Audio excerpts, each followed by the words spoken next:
बिस्मिल्लाहिर्रहमानिर्रहीम। अस्सलाम वालेकुम। क्या हाल चाल है आपके। आज हम 7th क्लास की एक्सरसाइज 1.17 स्टार्ट कर रहे हैं जो कि सब डोमेन 6 में आती है। क्वेश्चन 1 है फाइंड स्क्वायर। हमें स्क्वायर फाइंड करना होंगे और स्क्वायर का मतलब होता है पावर 2, यानी किसी भी चीज़ के ऊपर 2 पावर लिखी हुई हो तो हम उसे स्क्वायर बोलते हैं और वही हमने फाइंड करना है। और पावर 2 का मतलब होता है कि कोई भी चीज़ जिसके ऊपर 2 पावर है उसे 2 दफ़ा लिख के हमें मल्टीप्लाई करना होगा। यानी पावर की डेफिनेशन ही हमें ये बताती है कि how much time a number is multiplied by itself, यानी वो नंबर जो खुद से कितनी बार मल्टीप्लाई हो रहा है। तो जितनी बार वो खुद से मल्टीप्लाई होगा वो उसकी पावर होगी। यानी यहाँ पर अगर 2 पावर है तो हम इसी नंबर को 2 बार मल्टीप्लाई करेंगे, और अगर पावर 3 होती है तो हम इसी नंबर को 3 बार मल्टीप्लाई करते हैं। लेकिन यहाँ पर स्क्वायर है, स्क्वायर में 2 ही लिखना होता है और 2 बार ही फिर मल्टीप्लाई करना होता है। तो 49 का स्क्वायर होगा तो 49 मल्टीप्लाई बाय 49 लिख लेंगे। उसके बाद फिर इसकी मल्टीप्लिकेशन करेंगे। 9 टाइम्स 81 होता है, 1 इधर और 8 कैरी आएगा। फिर 9 4 टाइम 32 और 8 प्लस करेंगे तो 44 बन जाए। और फिर इसके बाद इधर क्रॉस लगा लेते हैं और 4 9 टाइम 36 होता है, 6 इधर आएगा और 3 कैरी जाएगा। फिर 4 4 टाइम 16 एंड 3 19 और 1 इधर से 4 और 6 10 होता है, 0 और 1 कैरी, 9 एंड 1 10 एंड 4 14 और ये फिर इधर एक कैरी जाएगा तो 1 एंड 1 2, यानी इसका आंसर होगा 2401। 49 का स्क्वायर करेंगे तो 2401 आंसर आएगा। 66 का स्क्वायर होगा तो उसे भी हम 2 दफ़ा लिखेंगे और मल्टीप्लाई कर लेंगे। मल्टीप्लिकेशन यहाँ पर साथ साथ की हुई है, आप इन्हें देख सकते हैं। तो इसका आंसर आएगा 4356। फिर 75 का स्क्वायर, तो इसमें 75 को 2 बार लिख लें और फिर जब उन्हें मल्टीप्लाई करेंगे तो हमारे पास इसका आंसर 5625 आएगा।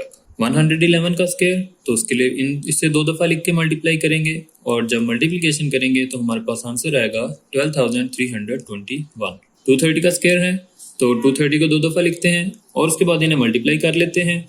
और मल्टीप्लिकेशन में हमेशा इस चीज़ को याद रखें कि यहाँ पर लास्ट पे जीरोस लिखे हुए हैं, ये 0 और ये 0, इन्हें तो वैसे ही लिख लें। ये वाला 0 भी इधर आ गया और ये भी, ये दोनों इधर आ गए।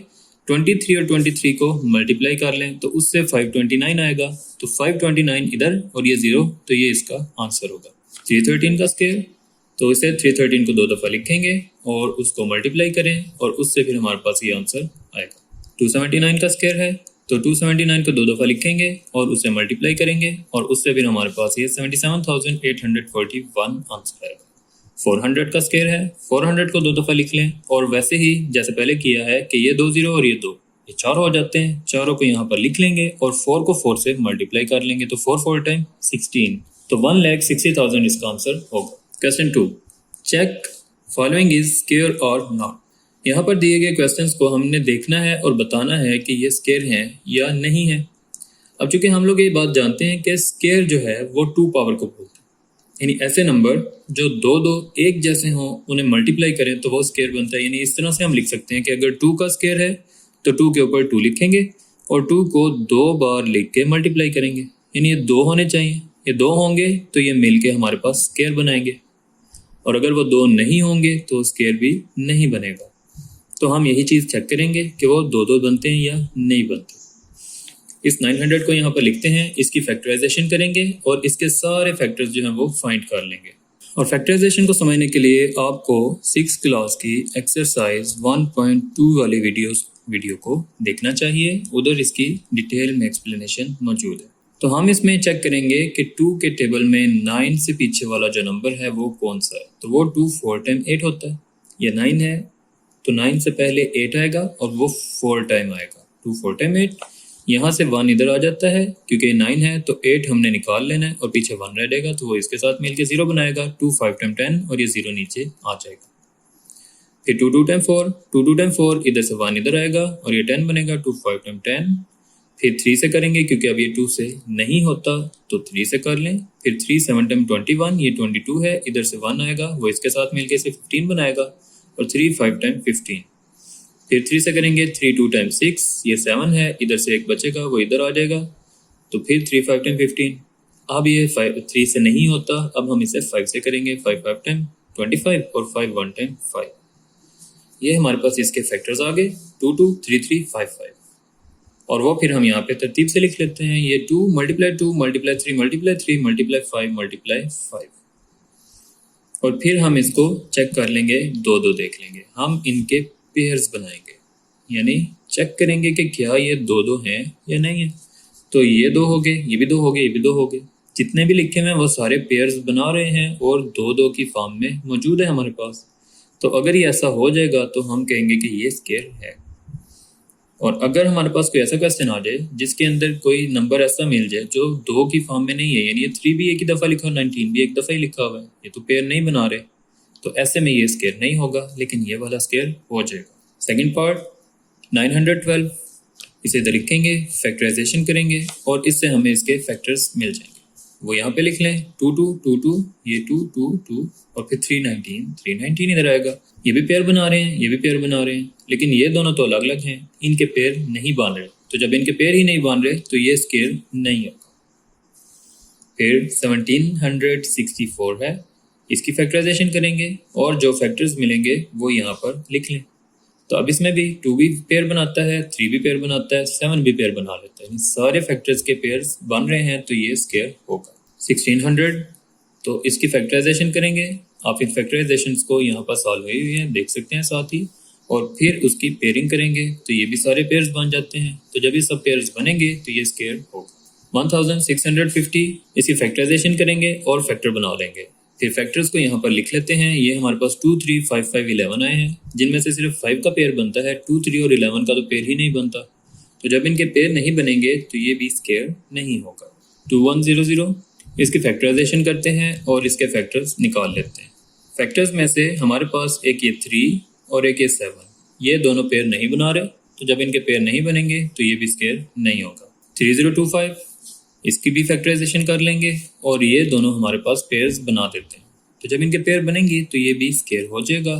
फिर 710 है, इसकी फैक्टराइजेशन करेंगे, ये पेयर नहीं बनाते तो ये स्केयर नहीं होगा। Question number 3, find square by using property of perfect square. In questions में हमें पहले तो स्केयर फाइंड करना होंगे और जब स्केयर आ जाएंगे तो हम उसको स्केयर की जो प्रॉपर्टीज हैं उसके हिसाब से फिर इसको देखेंगे भी। पहले क्वेश्चन से स्टार्ट करते हैं। 72 का स्केयर, तो 72 जो है वो एक इवन नंबर है, यानी तो हम जानते हैं कि ये 72 है, 2 से डिवाइड होता है, तो जो चीज़ 2 से डिवाइड होगी वो इवन होगी। फिर हम इसको स्केयर करते हैं। स्केयर ऑफ 72 कैसे आएगा? जब 72 और 72 को मल्टीप्लाई करेंगे, यानी पावर 2 है, 2 दफ़ा लिखें, मल्टीप्लाई करें, तो हमारे पास इसका आंसर 5184 होता है। अब जो हमारे पास इसका आंसर आ रहा है वो भी इवन है, यानी जिस नंबर को हम स्केयर कर रहे हैं वो इवन है और जब आंसर आ जाता है तो वो भी इवन ही आ रहा है।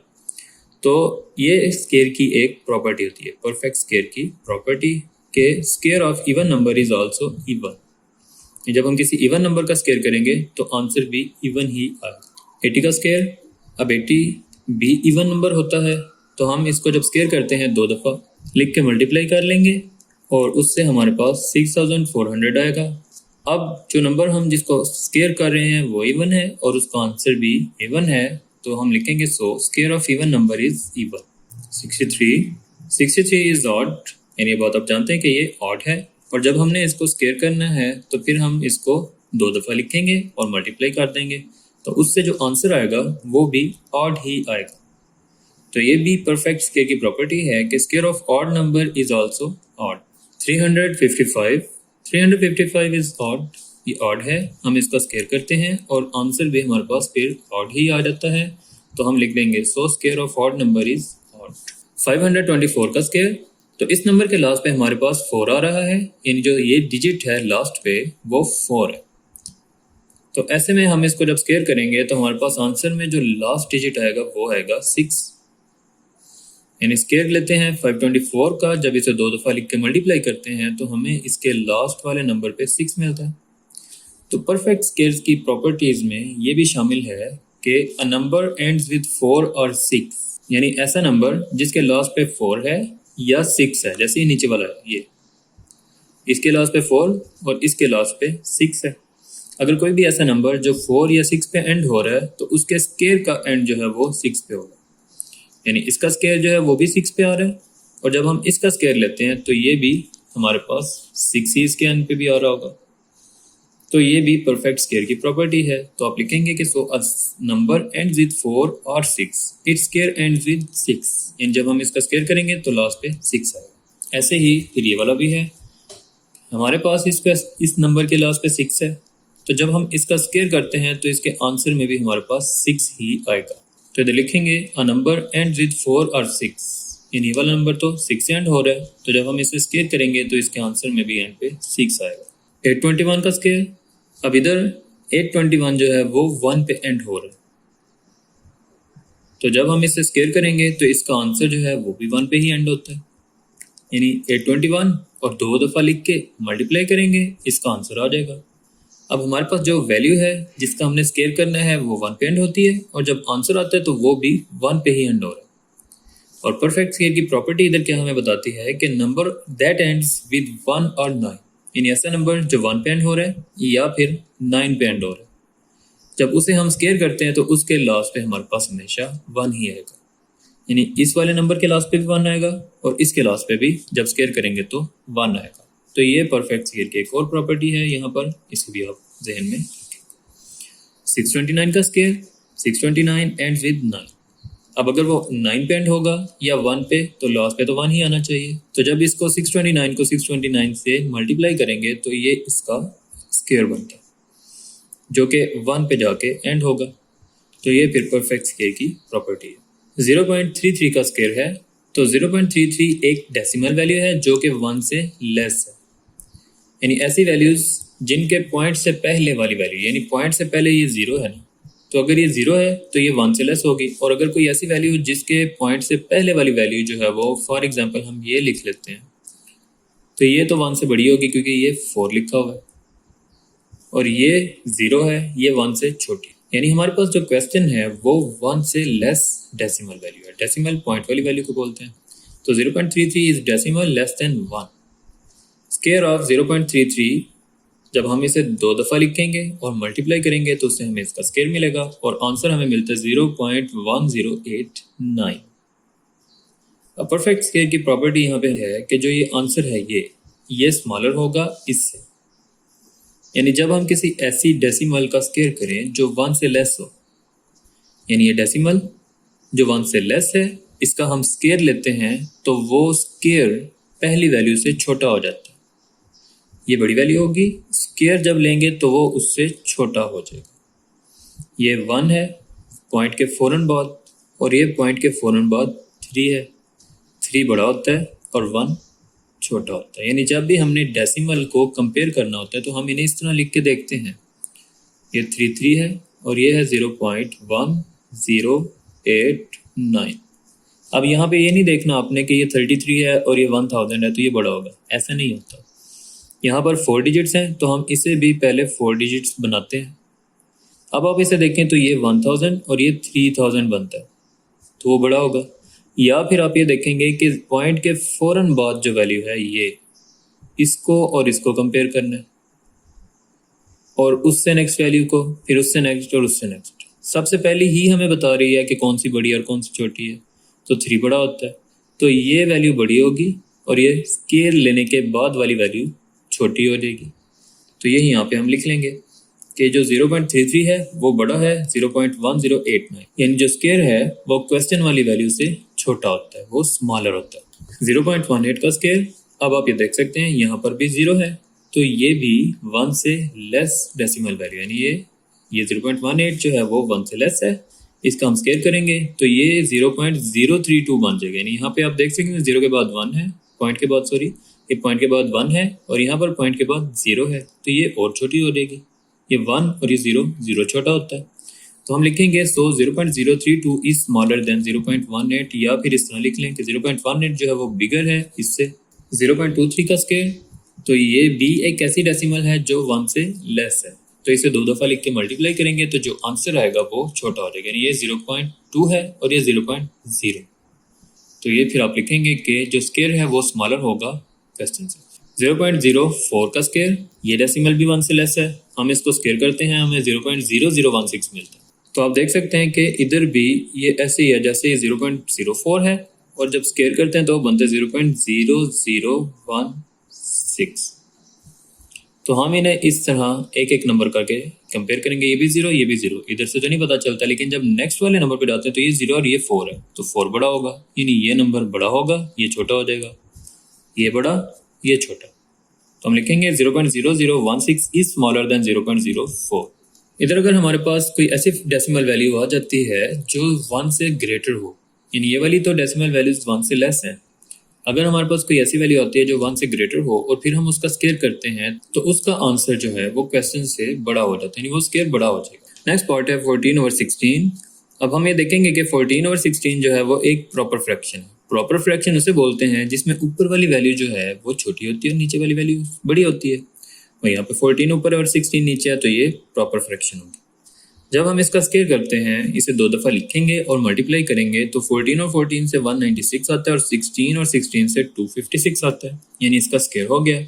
उसके बाद फिर हम इन दोनों को कंपेयर करेंगे, यानी जो वैल्यू है वो और जब इसका स्केयर लिया है वो, इन दोनों को हमें कंपेयर करना है और देखना है कि इनमें छोटी वैल्यू कौन सी है और बड़ी वाली कौन सी है। और ऐसे क्वेश्चन जो हैं वो हम ऑलरेडी 7th क्लास की 1.2 में कर चुके हैं।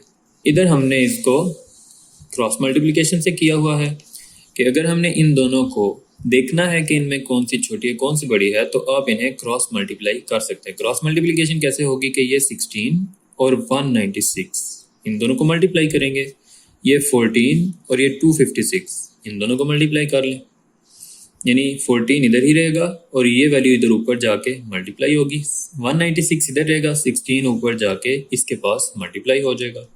अब इन दोनों से आंसर जो आता है वो आता है 3584 और इन दोनों को मल्टीप्लाई करने से आता है 3136। तो जब हम इनको कंपेयर करें तो ये पहली वैल्यू दोनों में 3 है, दूसरी वैल्यू देखें तो ये 5 और ये 1 है, यानी ये वाली बड़ी है। तो हम इसकी तरफ फेस ओपन कर देंगे ये 5 वाली साइड पे, यानी ये वाली वैल्यू बड़ी और ये वाली छोटी है। और इसी को देखते हुए हम इन दोनों के मिड में भी फिर ऐसे ही एरो लगाएंगे। तो उससे पता ये चलता है कि 14/16 बड़ा होगा और 196/256 छोटा हो जाएगा। तो हम लिखेंगे कि so square of proper fraction is less than itself, यानी ये जो है ना वैल्यू ये छोटी हो जाएगी क्योंकि हमने इधर ऐसे लगाना है, तो ये छोटा होगा जो स्क्वायर है और वो जो खुद नंबर है वो बड़ा हो जाएगा। तो वही बात हम यहाँ पे लिख देंगे। यही एक परफेक्ट स्क्वायर की प्रॉपर्टी भी और बनती है। 2/18 इज अ प्रॉपर फ्रैक्शन। अब ये भी प्रॉपर ही है, तो हम इसका स्क्वायर लेते हैं। स्क्वायर हमारे पास 4/324 आ जाता है। फिर हमने उसके बाद इन दोनों को कंपेयर करना है। कंपेयर करने के लिए हम इन्हें क्रॉस मल्टीप्लाई करते हैं। 2 इधर ही रहेगा और ये उससे जाके मल्टीप्लाई हो जाएगा, 4 इधर ही रहेगा और 18 उससे मल्टीप्लाई हो जाएगा। तो जब हम इन दोनों को मल्टीप्लाई करेंगे तो हमें 648 मिलेगा और इन दोनों से 72। तो ये बड़ी वैल्यू है, ये छोटी है, तो हम इस तरह से इसमें एरो लगाएंगे और ऐसे ही फिर इसमें भी लगा लेंगे इस तरह से। तो हमें पता चल जाएगा कि हमारे पास जो नंबर था खुद वो बड़ा होगा और जो स्क्वायर आया है उससे वो छोटा होगा। So square of proper fraction is less than itself. 19/28 भी प्रॉपर फ्रैक्शन ही है, उसका स्क्वायर करते हैं 361/784 और फिर कंपेयर करने के लिए हम इन्हें क्रॉस मल्टीप्लाई कर लेंगे और उससे फिर हमारे पास ये 2 आंसर्स आ जाते हैं जिनमें ये वाली वैल्यू बड़ी होगी। तो जब ये इस तरफ लगाएंगे तो ऐसे ही इस तरफ ये एरो आ जाएगा, यानी ये बड़ी हो जाएगी और ये छोटी हो जाएगी। तो आप लिख देंगे कि square of proper fraction is less than itself. 25/28 भी एक प्रॉपर फ्रैक्शन है, तो हम लिखेंगे जब इसका स्क्वायर करेंगे तो हमारे पास ये आंसर आएगा और फिर से कंपेयर करने के लिए हम इन दोनों को क्रॉस मल्टीप्लाई करेंगे और उससे फिर हमारे पास ये वाली वैल्यू जो है ये बड़ी आ जाती है। तो जब ये बड़ी आएगी तो हम इसको ऐसे जब बनाते हैं तो ये वाला जो नंबर खुद है वो बड़ा होगा अपने स्क्वायर से। तो फिर हम लिखेंगे square of proper fraction is less than itself. Exercise complete हो गई है, अपना ख्याल रखिएगा। अल्लाह हाफिज़।